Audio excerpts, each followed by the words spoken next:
Yo creo que significa un triunfo para los pueblos de América Latina, no solo tener un papa latinoamericano por el símbolo que significa el Vaticano, sino tener este papa. Creo que no da lo mismo por el hecho de ser latinoamericano el papado. Creo que lo que es impactante en este caso es el mensaje que está dando Francisco, lo que significa sus gestiones en el mundo para resolver cuestiones ancestrales, para resolver conflictos que han arrastrado generaciones, como es el caso lo más reciente, ¿no? La apertura de las relaciones internacionales entre Cuba y Estados Unidos, lo cual no es solamente la relación bilateral de dos países, sino es un reclamo de toda América Latina para que los Estados Unidos frenaran el bloqueo y pudieran tener una relación fraterna, el pueblo norteamericano y el pueblo cubano, dejando atrás más de 50 años de Guerra Fría. Creo que esto es un anhelo de los pueblos latinoamericanos y no solamente del pueblo cubano. Creo que es algo que trasciende esto, porque incluso Estados Unidos se vio obligado a reconocer que el bloqueo en realidad los bloqueó a ellos de su relación con Latinoamérica. Fue una marginación para el propio Estados Unidos. Entonces quiero decir con esto, con este ejemplo, que el papado de Francisco es un triunfo para los pueblos latinoamericanos en su conjunto, así como también para Colombia significa hoy poder darle fin al acuerdo de paz entre la FARC y el gobierno de Colombia, así como el Papa tomó como tema propio el tema de la salida al mar de Bolivia, así como también planteó el tema de la usura internacional, de los organismos multilaterales de crédito y de la reestructuración de la deuda. Entonces, quiero decir, son distintas causas que a lo largo del tiempo, distintas injusticias y ofensas que tenían los pueblos latinoamericanos y hoy están siendo reivindicadas gracias a la presencia de Francisco en el Vaticano. Y esto lo ha posicionado a Francisco en un lugar de líder mundial, no de líder solo religioso o espiritual. Los que acompañan la figura del Papa acompañarían a cualquier Papa, pero en este caso lo que vemos es un papado que trasciende las fronteras del Vaticano, que trasciende las fronteras de la fe y que tiene que ver fundamentalmente con la búsqueda de la dignidad de los pueblos. Y seguramente Francisco no hubiera tenido la prédica que tiene hoy si no hubiera pasado por la experiencia de la Argentina, si no se hubiera formado en la iglesia latinoamericana, si no hubiera vivido lo que fue la crisis del 2001, si no hubiera estado acompañando a los cartoneros, a las prostitutas de Constitución, a los pobres de la Argentina, si no hubiera sido jesuita.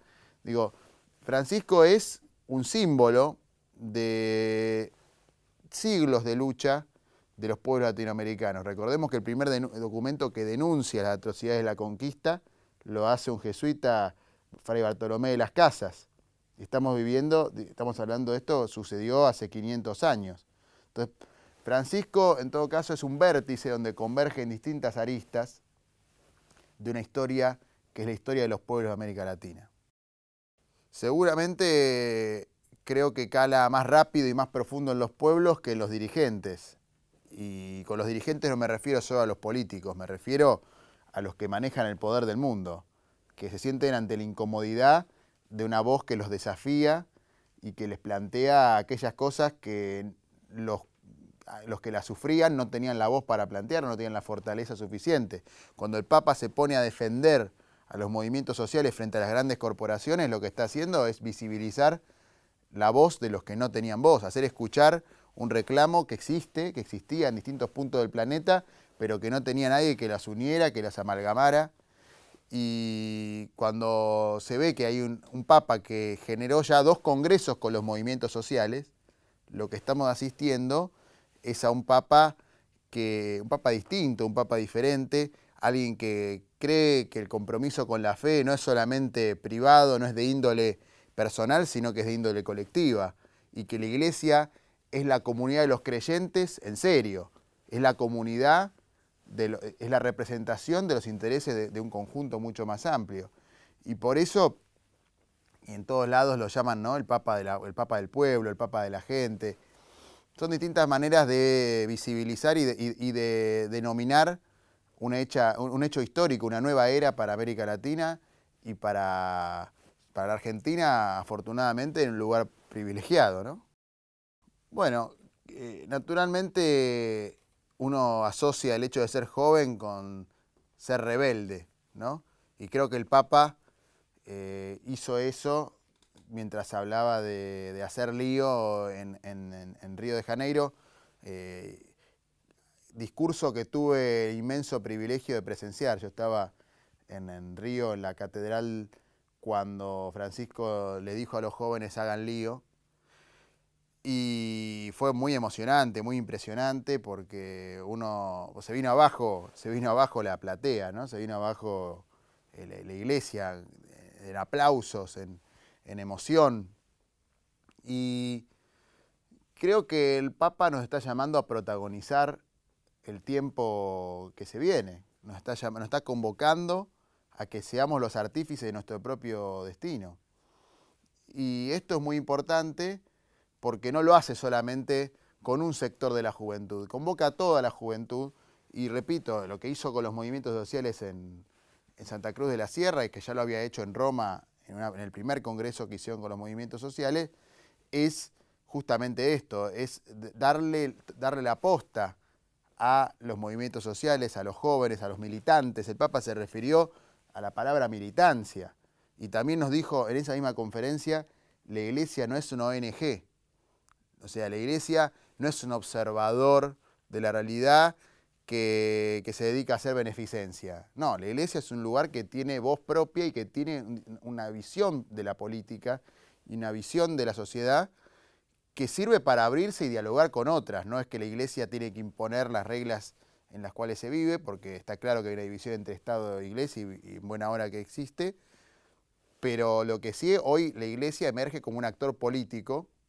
y los jóvenes, y trata de darle esa voz a los jóvenes, para que los jóvenes sean el actor político que asuma el compromiso de transformar la realidad. Yo siempre, una cosa que siempre decimos con los compañeros con los que militamos, ¿no? Es que se suele creer que el hecho de ser militante, o por lo menos los grandes medios de comunicación plantean, que el hecho de ser militante a uno le quita la perspectiva crítica del movimiento o de la organización a la cual uno pertenece o del espacio político al cual uno se debe. Y yo les diría a los que piensan eso, a los que plantean eso, que no conocen en absoluto cómo funciona la militancia política, porque no hay nadie más crítico que un militante. Un militante, primero, se une a la militancia por la disconformidad que le produce el lugar en el que vive, el mundo en el que vive. Si todo anduviera bien, no habría necesidad de militar. Uno milita justamente para modificar y transformar la realidad. Y a partir de esa crítica, que es la crítica al sistema, surgen todas las demás críticas, hasta las autocríticas.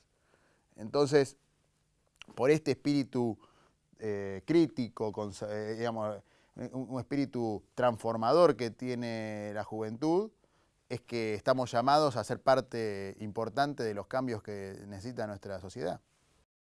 Bueno, creo que el que lo ha hecho originalmente fue el propio Perón, cuando sin conocer al Papa Francisco él decía que la doctrina peronista era la doctrina social de la Iglesia. Entonces, en realidad creo que es el peronismo el que abreva en el pensamiento, en la misma fuente de la cual se nutre el pensamiento del Papa Francisco. Ciertamente hubo una historia en la cual Francisco, cuando era Bergoglio, ¿no? Cuando se formó en la Argentina, tuvo muchos nexos, muchas vinculaciones con el pensamiento justicialista, con Amelia Podetti, que fue una filósofa importante del peronismo, con las cátedras nacionales. Existe esa relación, pero hoy el Papa abreva en un pensamiento universal. Creo que nuestro movimiento se nutre de estas banderas y cuando la presidenta dice la patria es el otro, cuando Cristina dice la patria es el otro, está abrevando en esa misma fuente, en esa misma visión de pensar que el peronismo se nutre de esa visión, de la solidaridad, del compromiso con el otro.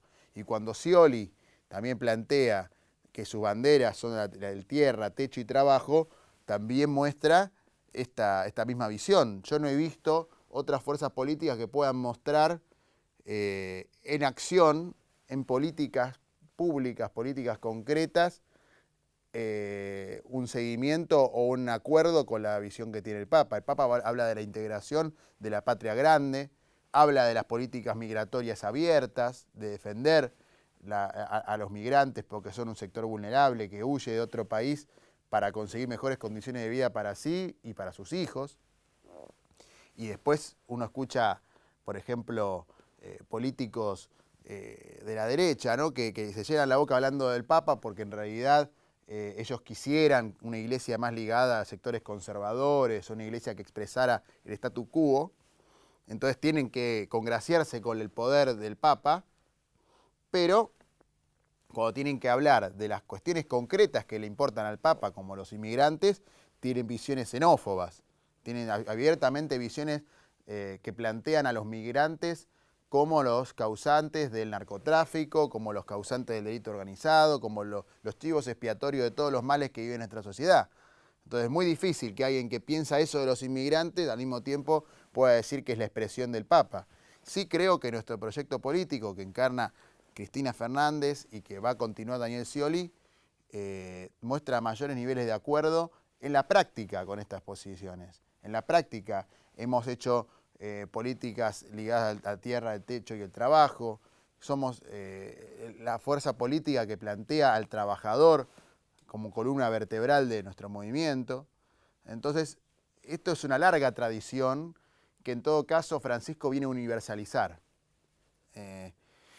Viene a darle una voz universal a lo que ha planteado históricamente en la Argentina el peronismo, pero que no es otra cosa también que la doctrina social de la Iglesia, porque recordemos, digamos, Perón mismo se encargó de decirlo en cada lugar donde tuvo la oportunidad de hacerlo.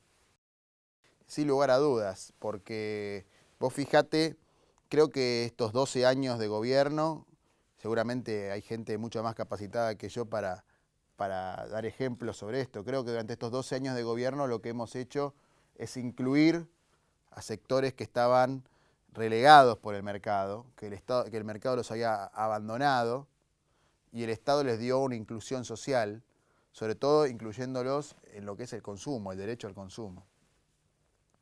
Pero todavía falta mucho, sobre todo en lo que se consideran necesidades básicas y satisfechas. Creo que ahí el tema del techo y de la tierra caben perfectamente. Estamos hablando de el derecho al hábitat y a la vivienda digna. Y esto es algo que está pendiente todavía, que se ha logrado una política como la del progresar, pero el procrear, que tiene previsto construir 500.000 viviendas sociales, pero de ahí a paliar el déficit habitacional que hay en la Argentina, falta un largo trecho. Y el eje del trabajo es el tema del trabajo formal. El trabajo en la sociedad post-neoliberal en la que vivimos ha dejado de ser el ordenador social. Hay mucha gente que trabaja, pero trabaja en condiciones muy precarias. O trabaja y ese trabajo no le significa el acceso a la salud, o no le significa, no le garantiza la cobertura social, no le garantiza el futuro a sus hijos. Puede trabajar y ser pobre todavía. Antes el trabajo era sinónimo de ascenso social, de movilidad social ascendente. Hoy el trabajo puede resolver, sacarte de la indigencia, pero hay un montón de gente, más de un tercio de la Argentina todavía, vive trabajando en negro, informalmente. Entonces, esa es la agenda de las 3T, que necesariamente está vinculada a la agenda del desarrollo que está planteando Daniel Scioli en su campaña, que es la visión más perfecta, más acabada de un pensamiento social y un pensamiento transformador y de un modelo de desarrollo con inclusión sustentable, que plantea los grandes temas que están hoy presentes en la agenda mundial. No es sustentable un capitalismo que crece a expensas de destruir lo que el Papa denomina, ¿no?, la casa común, la tierra. Un modelo que para progresar y para crecer tiene que destruir el medio ambiente, hacerle vivir a los más pobres en esos ambientes luego destruidos y vive de comerse riquezas no renovables, no puede ser el modelo para crecer en el tiempo. Y el Papa lo ha verbalizado de forma muy completa. Creo que Laudato Si implica esto, implica esta revisión del paradigma que tenemos en la sociedad y de plantear que este modelo capitalista, así como está planteado, mata, como dice el propio Francisco. Entonces, la opinión que tengo es fundamentalmente que no había una voz en el mundo con el peso internacional que tiene el Papa, que planteara estas cosas antes. Eran voces muy dispersas y que representaban sobre todo a naciones concretas, el buen vivir que plantean Evo Morales, Rafael Correa, planteos que ha hecho la propia Cristina, planteos que hacía Hugo Chávez, planteos que hace Raúl Castro. Sin embargo, eran consideradas voces sectoriales o interesadas que en el concierto internacional de las grandes potencias no eran escuchadas. El Papa Francisco emerge como la voz de 1.200 millones de creyentes, que a su vez va a países donde la mayoría no es católica, como es Estados Unidos, y igualmente el presidente va con toda su familia a recibirlo en la escalerilla del avión, convoca multitudes. En Times Square uno veía la foto, la gigantografía del Papa en el pleno centro de Nueva York. O sea, un país donde la mayoría no es católica, aún así siente el impacto. Bueno, terminó haciendo que renunciara al presidente de la Cámara de Representantes de los Estados Unidos. Entonces, hoy apareció una voz nueva en el mundo y es un actor global que no solamente dice cosas que impactan, sino que genera logros diplomáticos impensados antes de su llegada. ¿Quién iba a pensar que se iba a volver a restablecer la relación diplomática entre Cuba y Estados Unidos a esta altura? Yo creo que nadie. Creo que recién estamos viviendo los primeros coletazos, las primeras repercusiones de una revolución que estamos viviendo en el mundo. Y la Laudato Si, para volver a tu pregunta, es una piedra angular de esta revolución que estamos viviendo porque implica un cambio de paradigma a nivel filosófico, civilizatorio, sociológico para nuestro mundo.